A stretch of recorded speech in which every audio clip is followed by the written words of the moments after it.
easy peace, but peace with all came to Korea in 1953. The end of 3 years of bitter conflict and the end of bondage for prisoners of the Reds. What lay ahead, no one could foretell at year's end, but for these men, at least, the shadow of death had lifted. They were alive in Freedom Village and going home. The signing of the truce took place at Panmunjom, first step on the long and still tortuous road to ultimate solution of peace and a unified Korea. Signing for the United Nations was American General William Harrison, for the Reds, North Korea's Nam Il. But the hopes kindled this day faded as the year ran out. Many a ship sailed into many a U.S. port, bringing war-weary veterans of Korea back home again, and many were the scenes of rejoicing and reunion. The months and years of wondering and waiting fell away on days such as these, and the heart was filled to overflowing.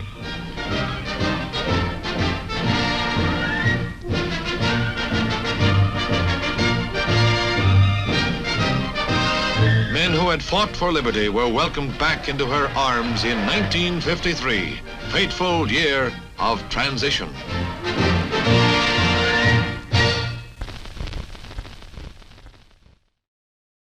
Good afternoon.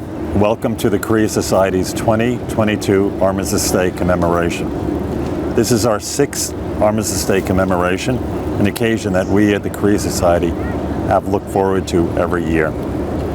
Although, like the past 2 years, we are unable to meet as a group in person, we thought it a fitting tribute to film my remarks again on site at the Korea War Veterans Memorial in historic Battery Park, Lower Manhattan.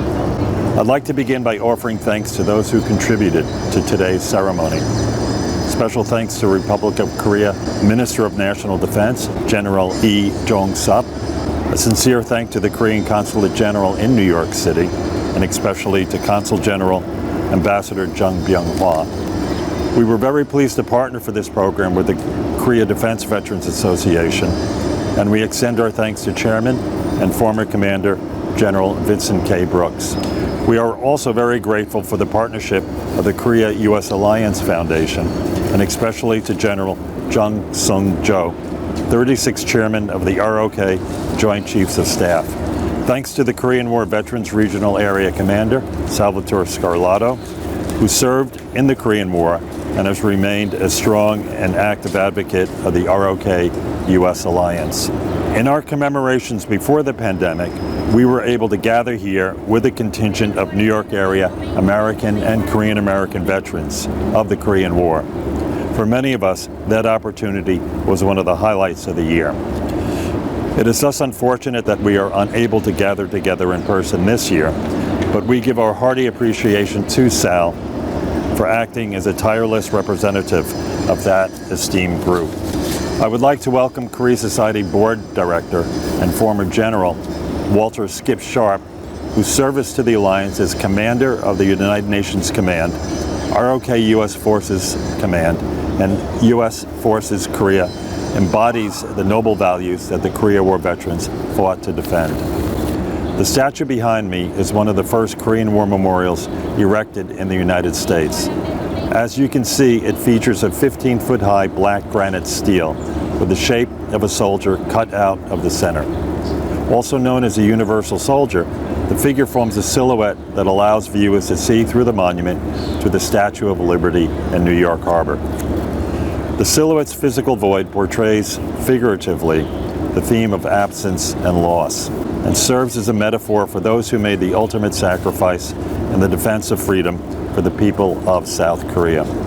This is a sentiment that we are reflecting on today, a tribute to the actions and sacrifices carried out 70 years ago by veterans the world over to repulse tyrannical aggression, eventually enabling South Korea to grow into a prosperous, dynamic, and democratic state.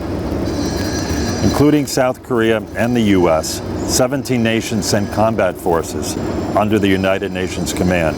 South Korea's combatant deaths numbered almost 138,000, while more than 36,000 American soldiers died in Korea. An additional 4,040 Allied combatants made the supreme sacrifice, including over 1,000 from the UK, over 700 from Turkey, over 500 from Canada, and over 200 from France and Australia. The civilian toll was staggering. estimates ranging from 1 to 2 million, a horrific price paid to protect freedom. On July 27, 1953, military authorities from the U.S., China, and North Korea signed the armistice as a provisional step towards a formal political peace treaty which has yet to be agreed. The Armistice Negotiations took over 158 meetings spread over 2 years and 17 days, the longest negotiated armistice in modern history. The protracted timeline proved quite costly in human terms. United Nations forces suffered 140,000 casualties and 8,000 American soldiers died during the 1951 to 1953 negotiation period. Armistice negotiations with the aggressors, China and North Korea, were painfully difficult and that the war was unnecessarily prolonged. At the same time, aligning U.S. and UN strategic objectives with South Korea proved difficult, as the president of South Korea resisted perpetuating the division of the country, and therefore South Korea was not a signatory to the armistice. Washington policymakers exercised deep ambivalence to committing to Asia and to Korea before and during the war, as noted by the scholar Professor Vincent K.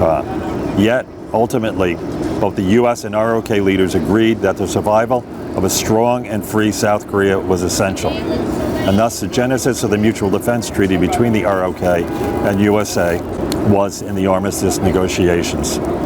And now in 2022, 69 years after the Armistice Negotiations were concluded, and the Mutual Defense Treaty was signed by the two governments and subsequently ratified in 1954 by the U.S. Congress, the alliance has matured into a comprehensive strategic partnership, not just in security terms, but also in economic terms, as is evidenced by the 10th anniversary this year of the gold standard KORUS Free Trade Agreement and the rising tide of Korean investment in the U.S. in cutting-edge and strategic industries.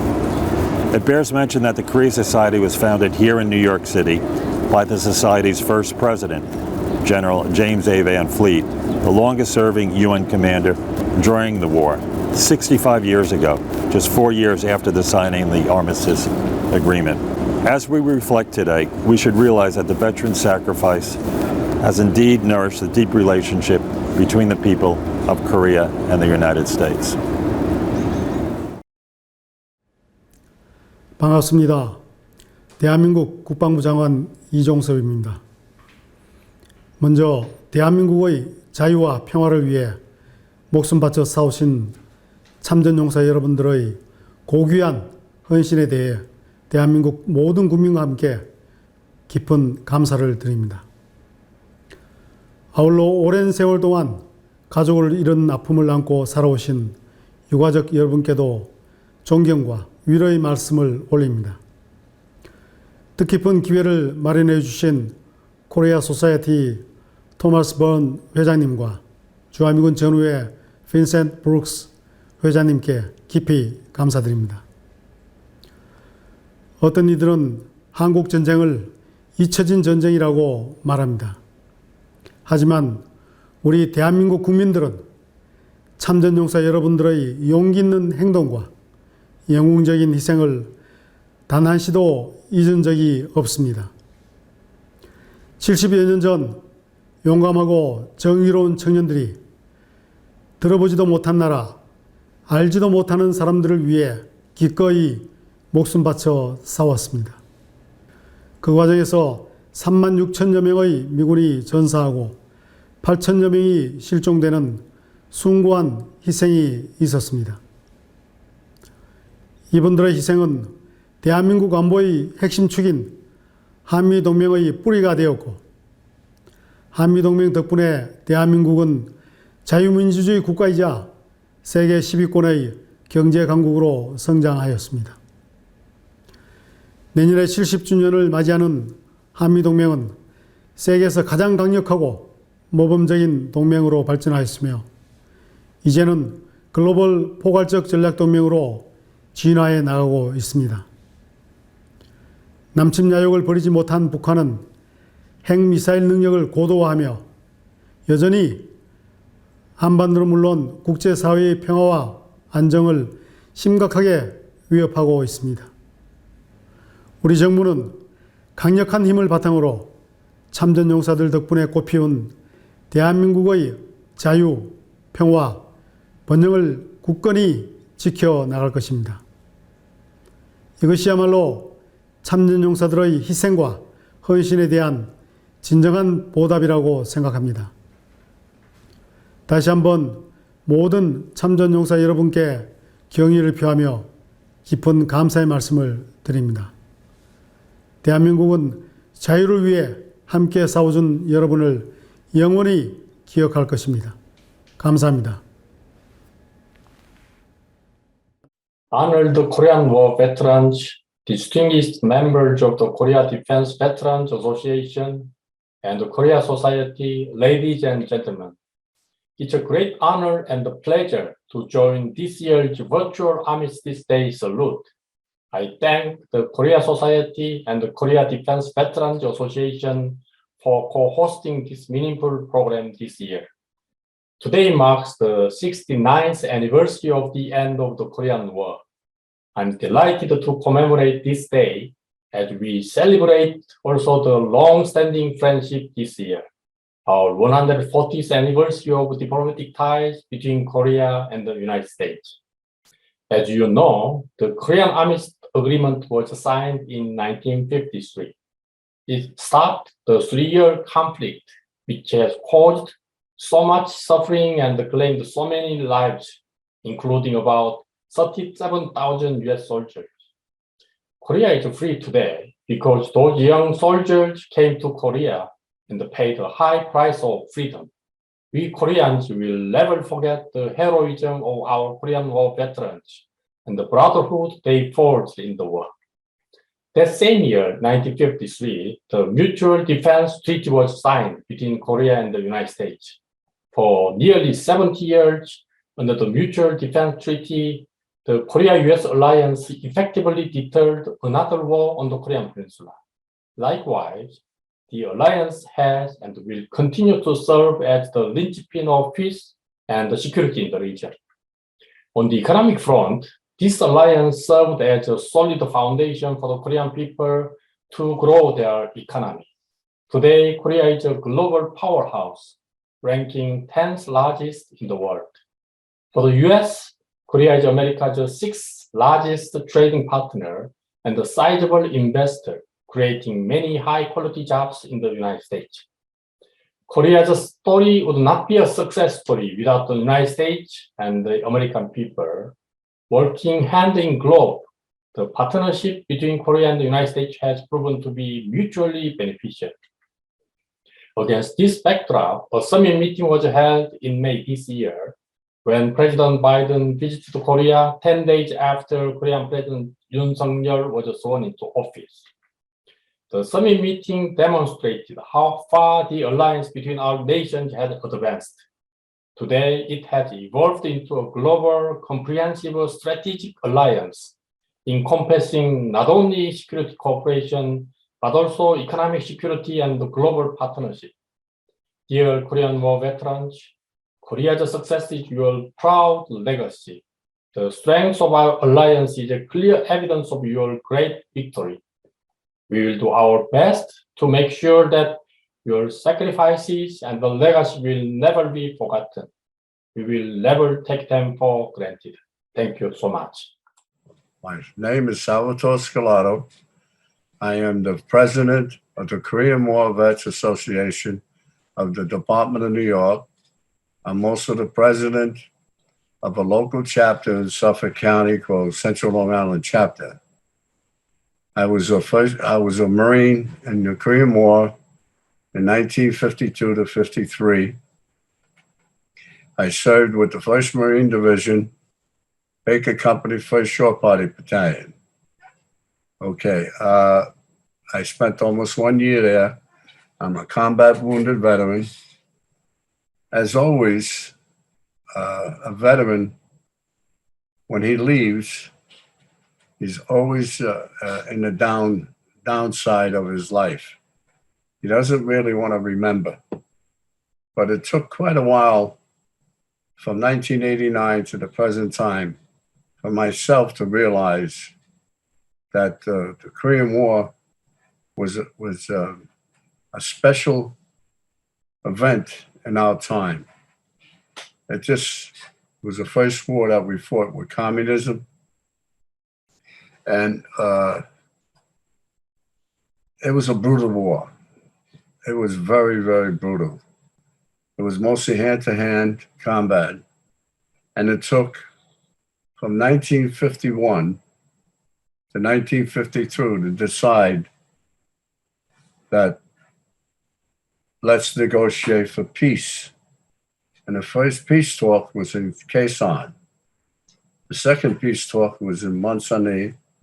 And the third peace talk was in Panmunjom.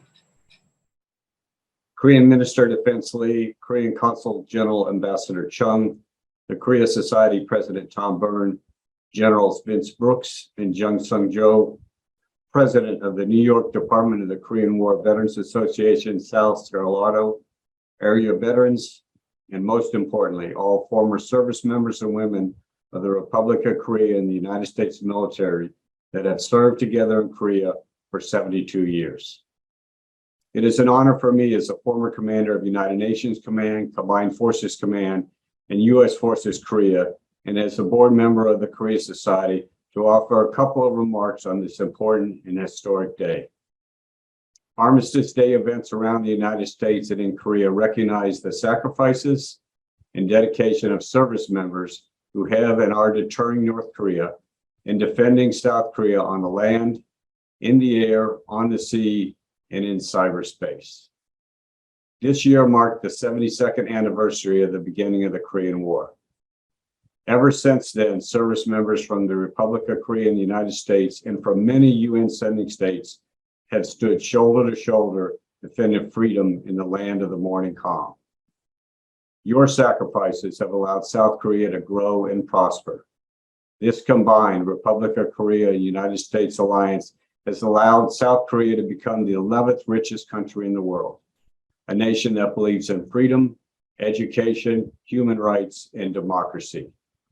It has also enabled the Republic of Korea military to become one of the strongest militaries in the world, not only defending South Korea, but they have also deployed around the world in Vietnam, Iraq, Afghanistan, fighting pirates off of Somalia, and in many United Nations peacekeeping missions.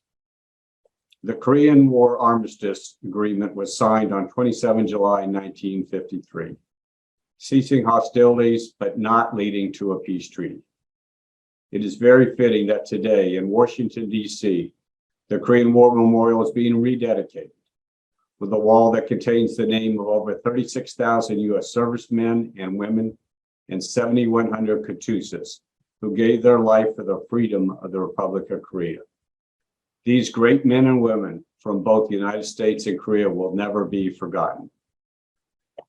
Because a peaceful settlement has not been reached all these years later, the meaning of the Armistice Agreement is not simply a tribute to those who fought and sacrificed to defend freedom, but it's also a call to uphold, live by, and further the contributions by continuing the work to resolve this unfinished business. Today, North Korea continues to develop nuclear weapons and ballistic missiles.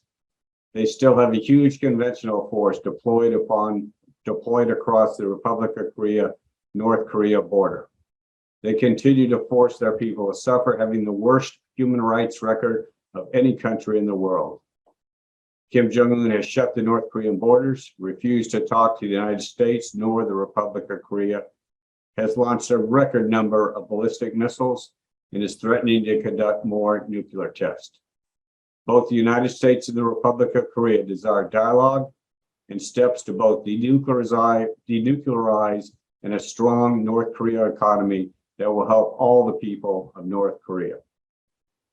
This Republic of Korea-U.S. alliance is strong and critical today and into the future. It is the combined alliance that will bring North Korea to denuclearize and will enable peace and security in all of Northeast Asia. We at the Korea Society and all of us must work every day to help educate the people of the United States and Korea on the importance of the alliance and the sacrifices of those serving in it. I am very confident that this great alliance, which I do believe is the strongest alliance anywhere in the world, will continue to grow and strengthen. Working together as a combined team, we will be able to overcome all challenges and take advantage of many opportunities ahead of us. Again, to all of you who attended this Armistice Day event, and to all the service members and their families from all nations defending peace and security, thank you for what you do every day. You are the strength in the core of this alliance. Kachi Kapchida, we go together. Greetings, ladies and gentlemen. I am General Vincent K. Brooks, the Chairman and President of the Korea Defense Veterans Association. And I'm honored to join the Korea Society in taking a few moments to remember and to commemorate the signing of the Armistice Agreement on July 27th, 1953, some 69 years ago.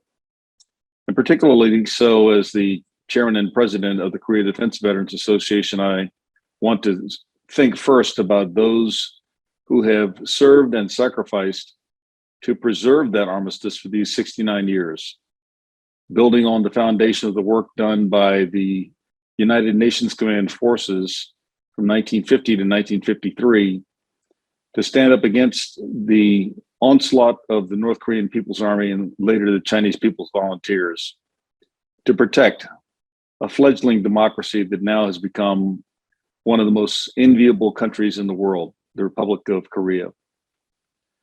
For those who have served since the signing of the armistice in 1953 to the present time, while the armistice did stop the fighting, it really did not end the conflict. And that conflict continues this day with very, very challenging circumstances and with people having sacrificed their lives to continue to protect the Republic of Korea and the principles that stand behind it. So as we remember those 69 years of the Armistice Agreement, I think it's important also to keep in mind the words that General Mark Clark communicated as the UN commander shortly after signing the Armistice Agreement. He gave us the stark reminder that a long and difficult road still lies ahead. This is the warning he gave. He said that there are no shortcuts. And if we are to honor the great sacrifices which have been made in the name of freedom, if we are to achieve peace, if we are to uphold the principles of freedom, justice, and human dignity, we must continue our efforts toward peace. And we must be ready to defend these principles whenever and wherever they are challenged. Well, these are important words that he communicated then, and I believe that they resonate even to this very, very day.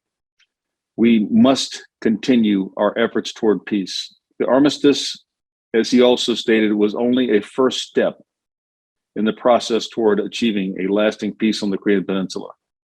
And alas, 69 years later, we have not achieved that lasting peace on the Korean Peninsula. So let's remember the armistice, and let's remember also the work ahead. Our efforts to maintain a strong Republic of Korea, United States alliance, build upon this foundation of the armistice, but it also must be the stepping stone toward the work that is yet to be done in achieving peace. Thank you all, and let's continue to keep the alliance strong.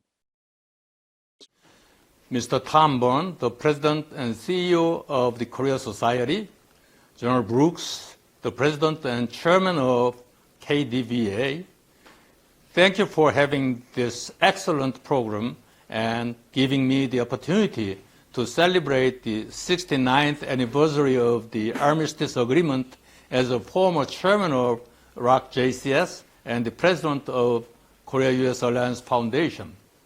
Ladies and gentlemen, I would like to express my sincere appreciation first to the Korean War veterans who fought to save my country.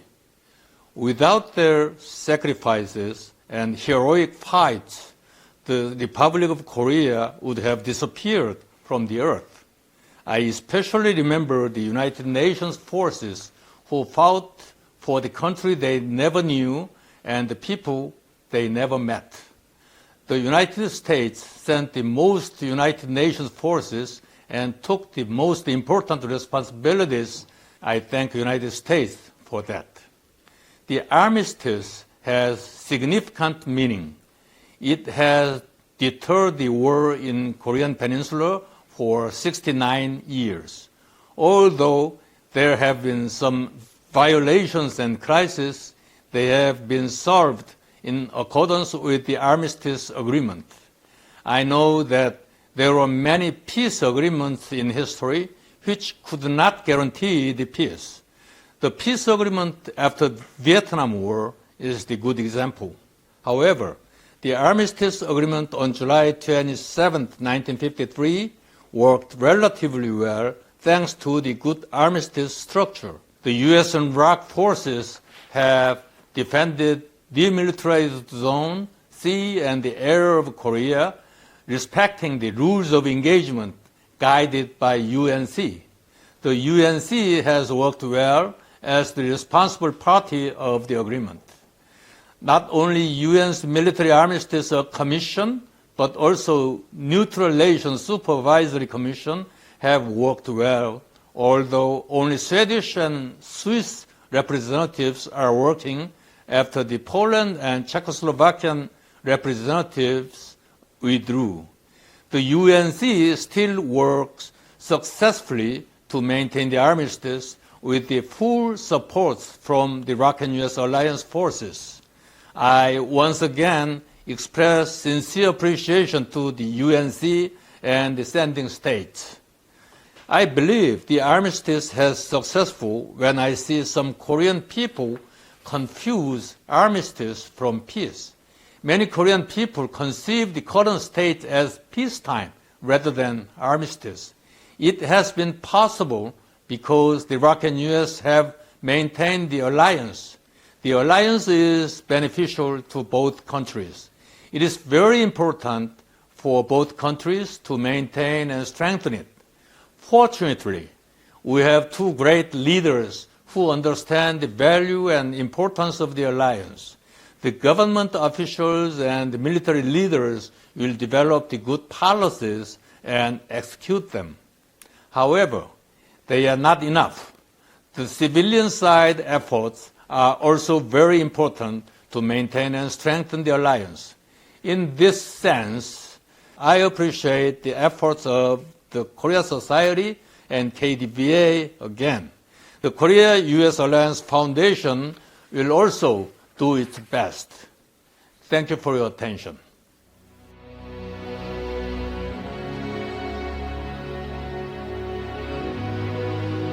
When they first started with these peace talks, the biggest main subject was the prisoners of war. The Chinese or North Koreans did not want to give up their prisoners of war. They started to call what they call little switch, then they came to big switch. The little switch was just a few people that every so often they would release. And the big switch was as after the peace talk was signed, a lot of prisoners were released. But the climax of this whole story is that on July 27th at 10 a.m., peace talks were started. General Anderson and his staff and with North Koreans, Mr. Nam, and Chinese delegates took 10 minutes to sign the armistice. 10 minutes. Now, General Clark, who was our supreme commander at the time, who took MacArthur's place, was not there. And they had to have his signature in order to make this official. He was in Munsunin. He did not go to Panmunjom. So now the staff had to go to Munsunin at 1 o'clock in the afternoon to have General Clark sign these documents. Now, General Clark was not too happy signing this peace treaty because his statement, and like any other general's statement, when you fight a war, you fight two ways. One to win or one to lose. There's no in-betweens. And unfortunately, in certain circumstances, with other countries, the United States was really forced, economically wise, to sign this peace treaty because 1952 became a stalemate. Now, stalemate, just what it means. It means that we're at one place and we could not advance. Whatever we advanced, we had to give back. It was like a yo-yo. We fought back and forth. So the problem is that when Eisenhower came to visit, after he came in office, he didn't like what he saw. And he says, in so many words, I mean, I can't quote him, in so many words, he says, this is ridiculous. Stop and let's make peace. Otherwise, we have to do other circumstances. They didn't want to do other circumstances. President Truman, or not President Truman, President Eisenhower says, start these negotiations as of now. And that's what they did. And like I said, they signed at 10 o'clock. 1 o'clock in the afternoon, they signed with General Clark. But they had a big stipulation in there. The guns did not silence for 9 hours later. That was 10 o'clock at night. So it took 9 more hours for the Chinese to get more ground. And they did. They got more ground and they got more lives. They sacrificed more lives and we had to sacrifice more lives. And it was finally sound. At 10 o'clock p.m. on the 27th of July, the guns were silent. Not one round was fired. So now the peace talk started. Now, when the peace talk started,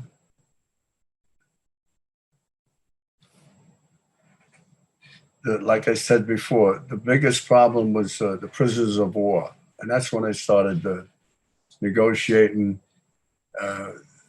and exchanging prisoners. And it was quite a few prisoners, close to 8,000 prisoners. And there's still unaccounted for prisoners. And there's still unaccounted for bodies. There's over maybe 800 to 900 bodies that still not we know about that are missing. So July 27th is very, very important. It's history. As a Korean War vet, I am honored and very, very proud. At one time when I came home from Korea, I didn't like it. I hated it. You know, everyone doesn't like war.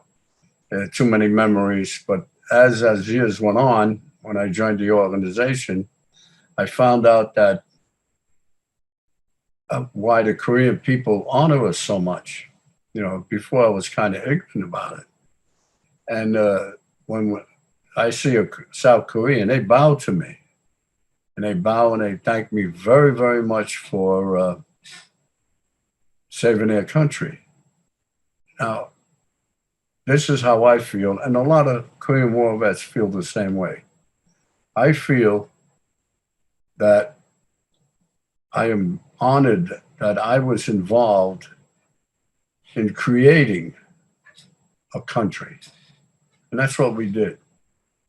Today, Korea is almost the 11th best economy country in the world. I have had presidents, 3 different presidents, bow to me and tell me, thank you for saving our country. It's 69 years later. Think about this. 69 years later, that the Korean people, Korean government, and our government now is honoring all the Korean War vets, all the Korean War vets of what we've done. Like I said, we created a country, and I felt that we saved them from the worst conditions that you could ever have. Slavery, brutality. Unfortunately, I'm 89 years old, and most of my fellow Korean War vets are between 89 and 94. And we're perishing about 20 a day. So within the next few years, there will be no more Korean War vets. But our legacy will still go. We have certain Koreans, Dr. Han, who's made sure that our legacy is alive. Okay, and if you go on a computer you hit a certain code, you could find out a lot of stories about Korean War veterans, and probably mine also. But the moral of this story is that freedom is not free. It took a lot of people to do an ultimate sacrifice to get where we are. And it's still a ceasefire, and it's never been solved. As far as I'm concerned, it was a war that was won. It was a victory. And we gave Korea their flag, their honor, their discipline, and their way of life. They've become one of the greatest democratic countries around. And I just hope that I have a few more years and my good friends from the Korean Society will keep me doing either Zooms or we do our pleasure in Battery Park. I thank you so very much for allowing me to do this documentary, which I have done many, but each one is always a story about itself. I thank you very much for allowing me to give you my certain comments. And like I said, freedom is not free. Thank you very much.